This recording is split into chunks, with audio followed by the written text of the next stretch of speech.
85. derbi večitih rivala Partizana i Crvene zvezde pristiže armija zvezdinih navijača da se pridruži buketu zvezdinih igrača koji slave, mogli bismo reći, zasluženu pobedu posle zaista dramatične fudbalske borbe, ne lepe igre, ponovimo to još jedanput. I evo, kreće armija crveno-belih navijača prema svojim ljubimcima. A onda usledio je i nerazumljiv ulazak Partizanovih navijača u teren.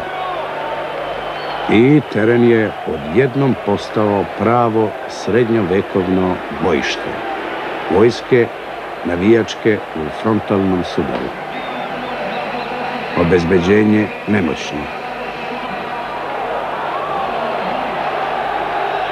Biće posla za disciplinske organe fudbalske organizacije.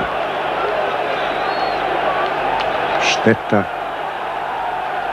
mogla je, zapravo trebalo je da utakmica Crvena zvezda Partizan bude fudbalska svetkovina.